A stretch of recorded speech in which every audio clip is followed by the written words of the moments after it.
दोस्तों 20 सितंबर 2018 का दिन था जब ग्वालियर के रहने वाला एक परिवार का रो रो के बुरा हाल हो गया था। दरअसल इस घर से एक 16 साल का लड़का अपने घर को छोड़ के भाग गया था, जिसकी वजह से घर वाले बहुत परेशान थे, रो रहे थे। वो घर से बाहर निकलते हैं, पुलिस स्टेशन जाते हैं और अपने बेटे का गुमशुदगी का रिपोर्ट लिखवाते हैं। आखिर क्या वजह थी कि घर का इकलौता बेटा अपने घर को छोड़ के भाग घटना की पूरी सच्चाई जानने के लिए आप हमारे वीडियो को अंत तक जरूर देखें। नमस्कार, मैं हूं राज और आप देख रहे हैं देसी अपराध। दोस्तों ये जो कहानी है ये मध्य प्रदेश ग्वालियर के रहने वाले महेंद्र सिंह राजपूत के बेटे आशु सिंह राजपूत की है। दोस्तों ये परिवार बहुत ही संपन्न और समृद्ध था।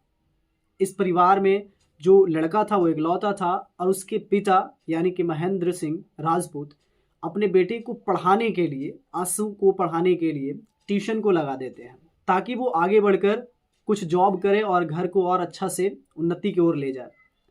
लेकिन ये सब चीज़ से जो आशु सिंह राजपूत है, जो उस घर के बेटा है, वो पूरी तरह से तंग आ गया था। उसे ये अच्छा नहीं लगता था और इसकी वजह से जो उसके पिता है वो हमेशा उसे बोला करते थे, डांटते थे, बोलते थे, जिसकी वजह से तंग आकर वो 20 सितंबर 2018 को अपने घर से भाग जाता है और भागने के बाद वो सीधा कानपुर पहुंचता है। अब वहां पहुंचने के बाद आपको बता दें कि 2-3 दिन का उसके पास पैसा होता है।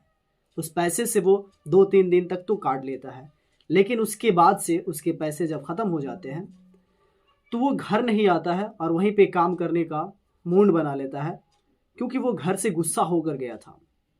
और ऐसे लोगों के लिए आपको बता दें कि काम बस कहाँ मिल सकता है, तो बस वो होटल है। वो लड़का 16 साल का होता है, वो होटल में चला जाता है और वहाँ पे जाके काम करने लगता है। वही झाड़ू लगाना, बर्तन धोना, वही उसका काम होता है। दोस्तों इसी तरह से करते करते 6 महीने का वक्त बीत जाता है। जो आशु सिंह राजपूत है, इन सब कामों से वो थक जाता और सोचता है कि अब कुछ दूसरा काम किया जाए और वो वहाँ से चला जाता है और सीधा नोएडा जाता है। नोएडा जाता है तो काफ़ी छानबीन करने के बाद भी वहाँ भी उसे यही काम मिलता है। एक होटल में ही वो जाता है और वहाँ पे काम करने लगता है। लेकिन अब की बार वो होटल में काम करने के अलावा वो अलग अलग जगहों पे जाके और भी काम किया करता था। जैसे में कॉल सेंटर में, कभी कभी वो पान के दुकान में भी जाके काम किया करता था। अब इधर जो इसके माँ बाप थे वो काफ़ी परेशान थे और पुलिस वालों पे दबाव देते थे कि मेरे बेटे को जल्द से जल्द ढूंढा जाए। यहाँ तक कि जो पुलिस वाले थे ये उस लड़के को ढूंढने के लिए भी पैसे रख दिए थे कि जो भी ढूंढ कर लाएगा उसे 10,000 रुपये की इनाम दी जाएगी।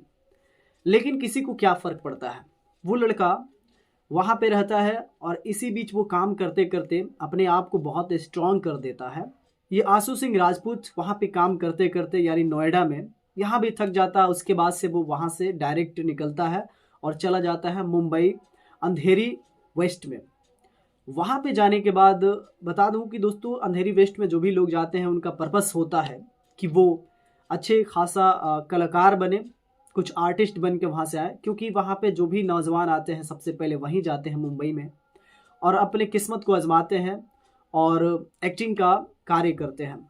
ये भी वहाँ पहुँचता है, लेकिन वहाँ छोटे मोटे काम को करता है और वहाँ भी होटल पे काम करने लगता है और इसके अलावा वो कॉल सेंटर में काम करता है। और इसी बीच काम करते करते उसे एक रियल एस्टेट में काम करने वाला जो ब्रोकर होता है उससे मुलाकात हो जाती है और वो वहाँ पे रह के अपने व्यापार को, मतलब कि जो काम करता था वो तो करता ही था, लेकिन पार्ट टाइम में ये रियल एस्टेट का जॉब भी करने लगता है, ब्रोकरेज का। और बता दूं दोस्तों कि ये वहाँ पे काम करते करते अब ये महीने का 1 से 2 लाख कमाने लगता है। अब ये घर पे नहीं आता है, लेकिन घर वाले पूरे परेशान थे कि आखिर मेरा बेटा कहाँ गया। इनको लगने लगा था कि अब मेरा बेटा आशु सिंह राजपूत या तो कोई अगवा कर लिया उसे या वो कहीं मर गया होगा। लेकिन वो लड़का जिंदा था और अपने काम को बहुत ही लगन से करता था और वो एक अब अच्छा खासा लग्जरी लाइफ जी रहा था, लेकिन वो घर नहीं आया था। लेकिन घर वाले बहुत दबाव देते हैं पुलिस को और पुलिस अब थोड़े दूसरे तरीकों से उस लड़के को ढूंढना चालू कर देती है। पुलिस क्या करती है कि आशु सिंह का जो आधार कार्ड है उसे लेती है, उसे ट्रेस करती है कि इससे कितने सिम निकाले गए हैं, और जो सिम निकाले भी गए हैं वो क्या अभी तक चल भी रहा है, अप टू डेट है या नहीं है। पता किया जाता है तो पता चलता है कि 2021 में इस आधार से 2 सिम निकले हैं, दोनों सिम ऑपरेट हो रहे हैं और अभी भी वो चल रहे हैं।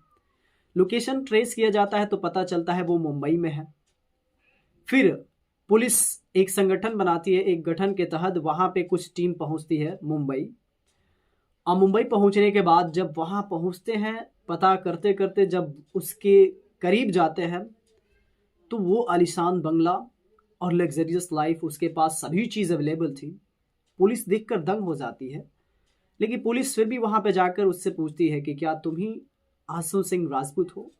ये कहता है कि हाँ मैं ही हूँ।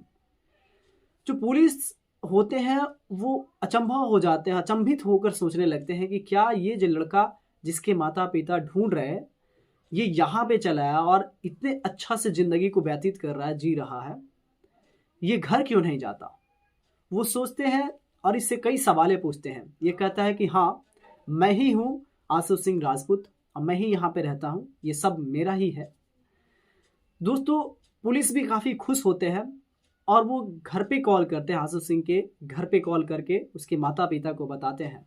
जब ये खबर माता पिता सुनते हैं तो उन्हें खुशी की आंसू आने लगते हैं और फिर वो उस लड़के को अपने घर बुलाने की रिक्वेस्ट करते हैं। बाद में पुलिस उस आशु सिंह राजपूत को घर लेकर आती है और यहाँ पे आने के बाद जो उसकी माँ होती है अपने बेटे से लिपट जाती है और बहुत देर तक रोती है।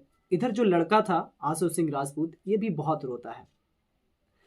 दोस्तों इस तरह से एक बेटा जो घर छोड़ के गया था वो अपने घर पहुंच जाता है, और जो माता पिता का बिछड़ा बेटा था, इकलौता बेटा था, वो अपने घर पहुंच जाता है। अब खुशी की ठिकाना नहीं होती है, और इसके अलावा वो लड़का इतना समृद्ध होकर घर लौटता है कि सभी लोग बहुत खुश थे और फक्र कर रहे थे कि मेरा लड़का आ गया घर पे और इतना सारा कुछ किया है।